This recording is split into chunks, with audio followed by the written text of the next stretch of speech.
పరిశుద్ధులు ప్రియులైన దేవుని పిల్లలందరికీ యేసుక్రీస్తు నామములో శుభవందనాలు తెలియజేసుకుంటా ఉన్నాను. మనకి పేతురు గారు రాసిన పత్రిక 2వ పత్రికలో 1వ అధ్యాయం 19వ వచనంలో ఇప్పుడున్న పరిస్థితి అంటే వర్తమానము భవిష్యత్తు కూడా ఆయన చెప్తా ఉంటారు.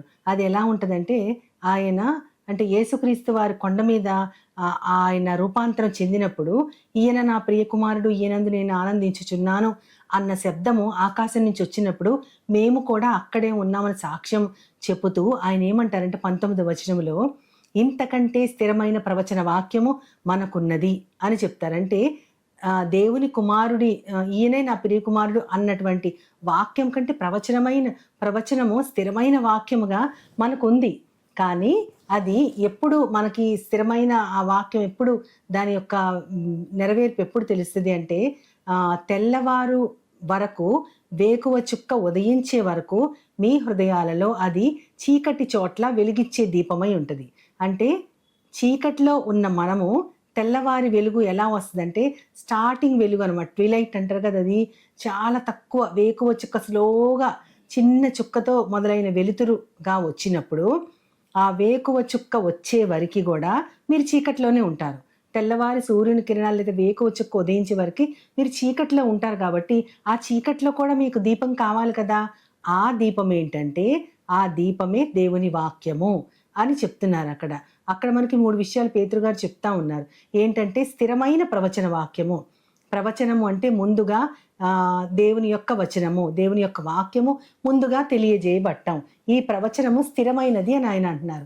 స్థిరమైనది అంటే మన జీవితంలో మన అభిప్రాయాలు, భావాలు, పరిస్థితులు ఇవన్నీ కూడా దినదినము క్షణము కూడా మారిపోతూ ఉంటాయి. ఏవి కూడా స్టేబుల్గా ఉండవు, ఏవి కూడా స్థిరముగా ఉండవు. అన్నీ కూడా చాలా చంచలత్వాన్ని కలిగి ఉంటాయి. కానీ దేవుని మాట మాత్రం స్థిరమైనది, ప్రవచనం మాత్రం స్థిరమైనది.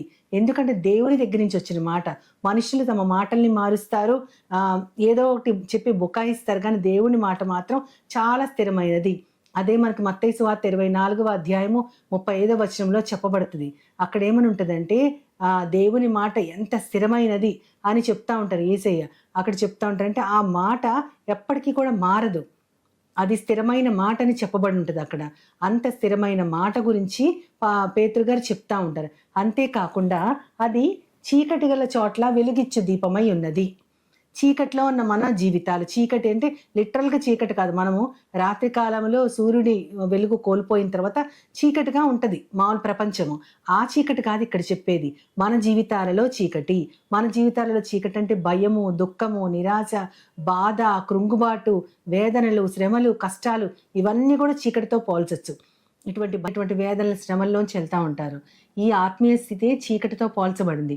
ఇటువంటి చీకటిలోంచి వెలిగిచ్చేది ఏంటి అంటే, వెలిగిచ్చే దీపం ఏంటంటే దేవుని వాక్యం మాత్రమే. అంటే చీకటిలో ఉన్నప్పుడు మనకుంటుంది కాపర కీర్తనలో కూడా గాఢాంధకారపు లోయలలో నేను సంచరించినను ఏ అపాయమునకు భయపడను, నీ దుడ్డుకర్ర నీ దండము నన్ను ఆదరించును అని ఉంటుంది. అంటే మన జీవితంలో గాఢాంధకారపు లోయల లాంటి సిచ్యువేషన్స్ వస్తాయి. అంటే ఏమీ కనపడదు, ఏమీ తెలియదు, ముందేముంటుందో తెలియదు. కానీ అలాంటి చోట్ల దీపం, వెలిగిచ్చే దీపం ఏంటంటే యేసుక్రీస్తు యొక్క వాక్యం మాత్రమే. ఆ వాక్యం మాత్రమే మనల్ని నడిపించగలదు. ఎందుకంటే దేవుడు మన కోసం ఆయన ఈ లోకానికి మానవాకారుడుగా వచ్చి అనేక విధాలైన శ్రమలను మన పక్షాన ఆయన పొందారు. మన బదులు ఆయన పొందినప్పుడు మనకి ఇంకా కొదువేంటి? మనకి శిక్ష తీసివేయబడింది, మనం ఏ శిక్ష భరించక్కర్లేదు, మన పాపాలన్నీ ఆయన మోసారు. కాబట్టి మనకు ఒక ధైర్యం, అవును ఈ లోకములో కొన్ని పరిస్థితుల వల్ల నేను కృంగిపోయాను, కానీ నేను ఈ లోకంలో కొంతకాలమే జీవిస్తాను, పరలోకమే నాకు శాశ్వతమైన జీవం అని మనం అనుకోవడానికి మన దేవుడు మనకు ముందు నుండి నడిచారు. కాబట్టి అది చీకట్లో వెలిగిచ్చే దీపము అని మనం చెప్పుకోవచ్చు.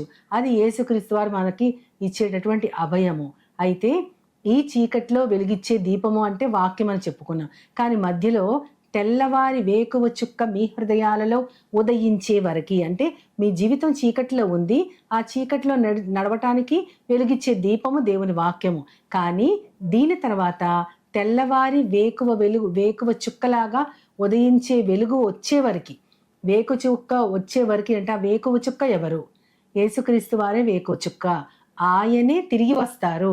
రెండోసారి ఆయన వచ్చే వరకు కూడా ఈ లోకములో మీరు పడే ప్రతి శ్రమలో మళ్ళీ ఆయన చెప్పిన వాక్యమే మనకు వెలిగిచ్చే దీపము. ఈ చీకట్లో వెలిగిచ్చే దీపము ఆయనే, ఆయన మాటే. ఆయన తిరిగి వేకు చుక్కలాగా మన కోసం వచ్చేదాకా కూడా మనము ఈ వాక్యాన్ని పట్టుకునే ఉండాలి. ఆ వేకువ చుక్క ఎవరు అంటే యేసుక్రీస్తు వారని మనకు తెలుసు.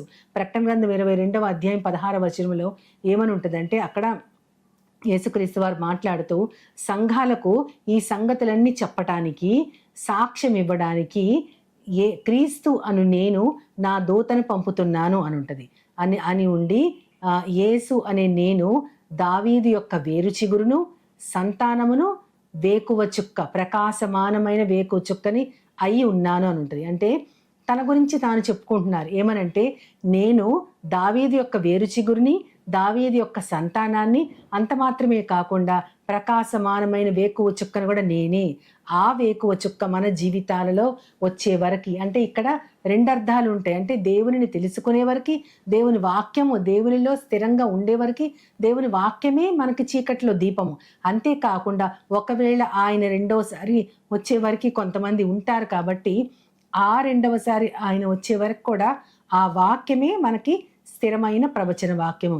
కీర్తన 119, 103 వచనంలో నీ వాక్యము నా పాదాలకి దీపము, నా త్రోవకి వెలుగై ఉన్నది. అంటే నేను నడిచేటప్పుడు నాకు దీపములాగా, పాదాలకి దీపములాగా నీ యొక్క వాక్యం ఉంటుంది. నా త్రోవలో వెలుగు కూడా నువ్వు. వెలుగంటే చాలా వరకు ఆ వెలుతురు ఉంటుంది. కానీ దీపం అంటే ఒక అడుగు తీసి అడుగు వేయటానికి మాత్రమే వెలుతురు సరిపోద్ది. అడుగుకి కూడా దీపంలాగా దేవుని వాక్యం ఉంటుంది. మన త్రోవ మొత్తం వెలుగు ప్రసరించాలన్నా కూడా దేవుని మాటే వెలుగు. అంతేకాకుండా మనకు పత్రికా వాక్య భాగంలో చెప్పబడి ఉంటుంది, నీ వాక్యము వెల్లడి అయిన తోడనే వెలుగు కలుగును. దేవుని వాక్యమే మనల్ని వెలిగిస్తుంది. మనకి ఏ భరోసా, ఏ నిశ్చయిత కూడా దేనివల్ల కలగదు. మనుష్యుల శక్తి చాలా పరిమితి కలిగినదే, కానీ దేవుని శక్తి మాత్రం అపారమైనది, అనంతమైనది. దానిని గనక మనం పొందితే ఇక మనకి ఏ కొదువ ఉండదు. అది చీకటిలో వెలుగిచ్చే దీపములా ఉంటుంది. కాబట్టి ప్రవచన వాక్యము స్థిరమైనది. మన జీవితాలలో చీకటిలో నడవటానికి దేవుని వాక్యమే దీపము. ఎంతవరకు అది దీపం అంటే, తెల్లవారి వేకువ చుక్క ఉదయించు వరకు. ఆ వేకువ చుక్కే యేసుక్రీస్తు. తిరిగి మన హృదయాలలో ఆయన ఉదయించే వరకు కూడా వాక్యమే మనల్ని నడిపించే దీపము. అట్లాంటి దీపము మన హృదయంలో ఉండాలని, ఏ చీకటి మన జీవితాలలో ఉన్నా సరే, అది శాపమైన, వేదనైన, కష్టమైన, మరణమైనా సరే, ఆ చీకటిని దాటడానికి దేవుని యొక్క వాక్యమే మనకి ఆధారమని మనం అందరం గుర్తించగలిగితే, దానిని బట్టి ఆ వేకువ చుక్క ఉదయించే వరకు కూడా మనము ధైర్యంగా ఉండగలము. అట్లాంటి ధైర్యం మనకి కలగాలి అంటే ఆ చీకట్లో వెలిగిచ్చే దీపం, ఆ వాక్యాన్ని మనం వదలకుండా దానిని ధ్యానిస్తూ మన జీవితాలలో మనము నడవటమే కాకుండా ఆ త్రోవలో, ఆ వెలుగు మార్గంలో అనేక మందిని నడిపించడానికి, మనల్నందరినీ కూడా దేవుడు సిద్ధపరచడానికి మనల్నందరినీ ఆయన పాదాల వద్ద పెట్టుకుంటూ దేవుని సహాయం కోరుకుంటూ చిన్న ప్రార్థన చేసుకుందాం. ప్రేమ నమ్మకం గల నా ప్రియ పరలోకపు తండ్రి, ప్రవచనమైన స్థిరమైన నీ వాక్యము ప్రవ్వా, దానిని మేము తెలుసుకునే లోపు ప్రవ్వా, ఈ చీకట్లు మేము నడవటానికి నీ వాక్యమే మాకు దీపము. ఎంతవరకంటే తెల్లవారి వేకువ చుక్క ఉదయించే వరకు. తెల్లవారి వేకువ చుక్క ఉదయించే వరకంటే మరలా నీ రాక అనే ఆత్మీయ అర్థము ఉంది ప్రవ్వా.